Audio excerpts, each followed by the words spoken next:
ವರ್ಷದಿಂದ ಅತಂತ್ರತೆ ಮಧ್ಯೆಯೇ ಸಾಗಿ ಬಂದಿರುವ ಬಿಜೆಪಿ ರಾಜ್ಯಾಧ್ಯಕ್ಷ ಬಿವೈ ವಿಜೇಂದ್ರ ಹೊಸ ವರ್ಷದ ಪ್ರಾರಂಭದಿಂದಲೇ ಸಂಘಟನಾತ್ಮಕ ಚಟುವಟಿಕೆಯನ್ನು ಚುರುಕುಗೊಳಿಸಲು ತೀರ್ಮಾನಿಸಿದ್ದಾರೆ. ಜನವರಿ 15ರಿಂದ ರಾಜ್ಯ ಪ್ರವಾಸ ನಡೆಸುವುದಕ್ಕೆ ಸಿದ್ಧರಾಗಿದ್ದಾರೆ. ಕಾಂಗ್ರೆಸ್ನಂತೆ ಬಿಜೆಪಿಯಲ್ಲೂ ಈ ವರ್ಷ ಪೂರ್ತಿ ಡೆಡ್ಲೈನ್ಗಳೇ ಸದ್ದು ಮಾಡಿತ್ತು.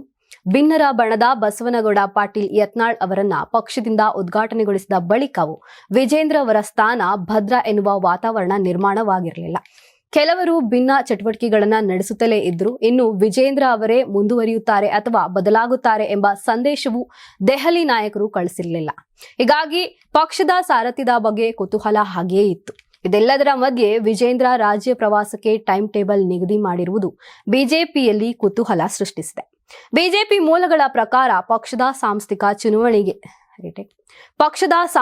ಚುನಾವಣೆಗೆ ಬೇಕಾದ ಎಲ್ಲ ಪ್ರಕ್ರಿಯೆಗಳು ಮುಕ್ತಾಯಗೊಂಡಿವೆ. ಆದರೆ ಜಿಲ್ಲಾ ಹಂತದಲ್ಲಿ ಸಂಘಟನೆ ಸುಸ್ಥಿತಿಯಲ್ಲಿ ಇಲ್ಲ. ಪ್ರತಿ ಜಿಲ್ಲೆಯಲ್ಲೂ 3 ಬಣಗಳಿವೆ ಎಂಬ ಚರ್ಚೆ ಪ್ರಾರಂಭವಾಗಿದೆ. ಹೀಗಾಗಿ ಎಲ್ಲ ವಿಘಟನೆಗಳ ಬೆಸೆಯುವ ಜವಾಬ್ದಾರಿಯು ರಾಜ್ಯಾಧ್ಯಕ್ಷರ ಮೇಲಿದೆ.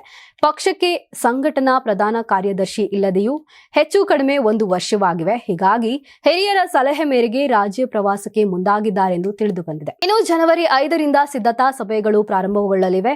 ರಾಜ್ಯ ಕಚೇರಿಯಲ್ಲಿ ಜಿಲ್ಲಾಧ್ಯಕ್ಷರ ಜತೆಗೆ ಸರಣಿ ಸಭೆ ಪ್ರಾರಂಭವಾಗಲಿದೆ. ಪ್ರತಿದಿನ 4 ಜಿಲ್ಲೆಗಳ ಅಧ್ಯಕ್ಷರು ಹಾಗೂ ಪದಾಧಿಕಾರಿಗಳ ಜೊತೆ ಸಭೆ ನಡೆಸಲಿದ್ದು, ಸ್ಥಳೀಯ ಪಕ್ಷ ಎದುರಿಸುತ್ತಿರುವ ಸವಾಲುಗಳು, ಸರ್ಕಾರದ ವಿರುದ್ಧ ನಡೆಸಬೇಕಾದ ಹೋರಾಟಗಳು, ಸಂಘಟನಾ ಚಟುವಟಿಕೆಗಳ ಬಗ್ಗೆ ಚರ್ಚೆ ನಡೆಯಲಿದೆ. ಈ ಸಭೆ 1 ವಾರಗಳ ಕಾಲ ನಡೆಯಲಿದೆ.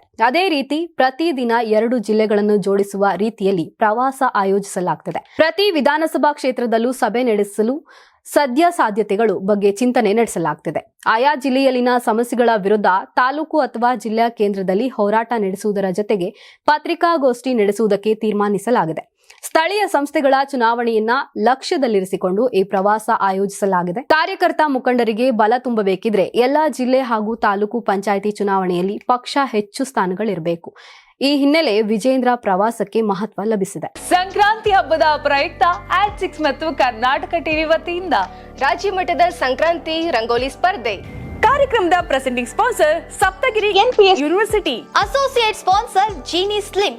ಜೀನಿ ಮನೆಯಲ್ಲಿದ್ರೆ ನೀವು ಸ್ಲಿಮ್ ಆಗೋದು guarantee. Co sponsor Nandana palace, legendary Andhra restaurant chain. KMF Nandini, ನಮ್ಮ ನಂದಿನಿ ನಮ್ಮ ಹೆಮ್ಮೆ. KSDL ಮೈಸೂರು ಸ್ಯಾಂಡಲ್ 100% ಶುದ್ಧ ಶ್ರೀಗಂಧದ ಎಣ್ಣೆಯಿಂದ ತಯಾರಿಸಿದ ಏಕೈಕ ಸಾಬೂನು. ಶ್ರೀ ಸಾಯಿ ಗೋಲ್ಡ್ ಪ್ಯಾಲೇಸ್, ನಿಮ್ಮ ವಿಶೇಷ ಸಂದರ್ಭಗಳ ಸಂಗಾತಿ. ರಾಜ್ಯಾದ್ಯಂತ ಬೆಂಗಳೂರು ಸೇರಿ 35 ಕೇಂದ್ರಗಳಲ್ಲಿ ಸಂಕ್ರಾಂತಿ ರಂಗೋಲಿ ಸ್ಪರ್ಧೆ. ರಂಗೋಲಿ ಬಿಡಿ, ಆಕರ್ಷಕ ಬಹುಮಾನ ಗೆಲ್ಲಿ. ಜಿಲ್ಲಾವಾರು ವಿಜೇತರಿಗೆ ಬೆಂಗಳೂರಿನಲ್ಲಿ ಜನವರಿ 18ರಂದು ಗ್ರ್ಯಾಂಡ್ ಫಿನಾಲೆ.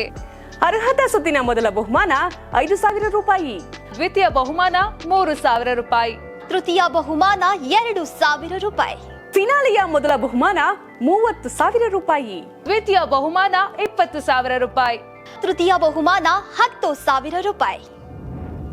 ಹೆಚ್ಚಿನ ಮಾಹಿತಿಗಾಗಿ ನೋಡ್ತಾ ಇರಿ ಕರ್ನಾಟಕ ಟಿವಿ. ಯಾರಾಗ್ತಾರೆ MLA ಅಭ್ಯರ್ಥಿ 2028 ಶೀಘ್ರದಲ್ಲೇ. ಪ್ರತಿದಿನ ಒಂದೊಂದು ಕ್ಷೇತ್ರದ ಟಿಕೆಟ್ ಆಕಾಂಕ್ಷಿಗಳ ಸಂಪೂರ್ಣ ಮಾಹಿತಿ ಪೊಲಿಟಿಕಲ್ ಜರ್ನಲಿಸ್ಟ್ KM ಶಿವಕುಮಾರ್ ಅವರಿಂದ. ಕರ್ನಾಟಕದ ನಂಬರ್ 1 ಡಿಜಿಟಲ್ ಮೀಡಿಯಾ ನಿಮ್ಮ ನೆಚ್ಚಿನ ಕರ್ನಾಟಕ ಟಿವಿಯಲ್ಲಿ ಮಾತ್ರ.